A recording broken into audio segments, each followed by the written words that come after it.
তো আজকে দেখো ক্লাস 5-এর ইংলিশের ডাফ অ্যান্ড ডাটে যে বইটা রয়েছে তুলসী প্রকাশনের 18 পেজের যে এক্সারসাইজগুলো রয়েছে সেগুলো নিয়ে আজকে আলোচনা হবে। তো আজকে দেখো নাউন চ্যাপ্টারে জি থেকে আলোচনা হবে। দেখো fill in the blanks with the suitable collective nouns given below, অর্থাৎ নিচে দেখো কতগুলো কালেকটিভ নাউন দেওয়া রয়েছে, সেগুলো দিয়ে ব্ল্যাঙ্কগুলোকে পূর্ণ করতে বলা হয়েছে। 1 নম্বরে দেখো এ ফ্লিট অফ শিপস, তো এটা হবে ফ্লিট। এবং 2 নম্বরে দেখো এ প্যাক অফ বিয়ার হবে। 3 নম্বরে এ ফ্লোক অফ ক্রোজ হবে। 4 নম্বরে গ্রুপ অফ স্টুডেন্টস। 5 নম্বর দেখো এ সেট অফ ইভেন্টস। 6 নম্বর দেখো এ কোয়ার অফ সিঙ্গার্স। 7 নম্বর দেখো এ প্যাক অফ উলফস। 8 নম্বরে দেখো এ গ্যালন অফ ওয়াটার। 9 নম্বরে কী হবে দেখো এ সিন্ডিকেট অফ ক্রিমিনালস। 10 নম্বরে এ টিম অফ প্লেয়ার্স। 11 নম্বরে দেখো এ লুপ অফ ব্রেড।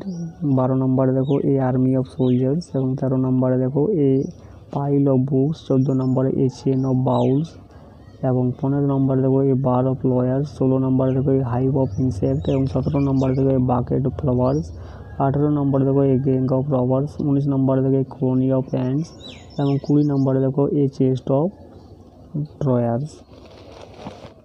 তারপরে এইচেরগুলো দেখো from abstract nouns from the following common nouns write them in the boxes, অর্থাৎ এগুলো এখানে কমন নাউন দেওয়া রয়েছে, সেগুলোকে অ্যাবস্ট্রাক্ট নাউন করতে বলা হয়েছে। তো কিংটা হয়ে যাবে কিংডম, চাইল্ডটা হয়ে যাবে চাইল্ডহুড, এজেন্টটা হয়ে যাবে এজেন্সি, বন্ডটা হয়ে যাবে বন্ডেজ। 5 নম্বরে ফ্রেন্ড রয়েছে যেটা হবে ফ্রেন্ডশিপ। এবং এনিমি রয়েছে এনিমিটি হবে, পিলগ্রিমটা পিলগ্রিমেজ।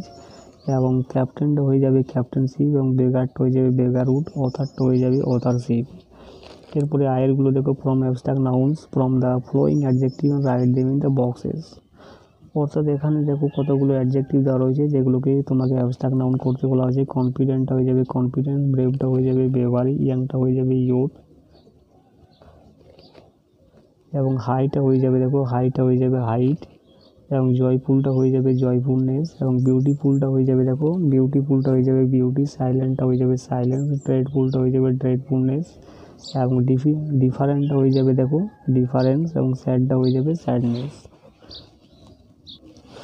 এরপরে যেগুলো দেখো from abstract nouns from the following verb and write them in the boxes, তো দেখো এখানে কতগুলো অ্যাবস্ট্রাক্ট, এগুলোকে কিন্তু অ্যাবস্ট্রাক্ট নাউন করতে বলা হচ্ছে। তো দেখো হেল্পটা হয়ে যাবে দেখো ভার্ব দেওয়া রয়েছে, সেগুলো কিন্তু অ্যাবস্ট্রাক্ট নাউন করতে বলা হচ্ছে। হেল্পটা হয়ে যাবে হেল্পফুলনেস, স্লিপটা হয়ে যাবে স্লিপিং, সিটা হয়ে যাবে সাইড, নোটা হয়ে যাবে নলেজ, ফাইটটা হয়ে যাবে ফাইটই থাকবে। এবং ইউনিটটা হয়ে যাবে কিন্তু ইউনিটি, ডিপার্টটা হয়ে যাবে ডিপার্চার, ফেলটা হয়ে যাবে ফেলিওর, বিলিভটা হয়ে যাবে বিলিভ, এবং মুভটা হয়ে যাবে মুভমেন্ট।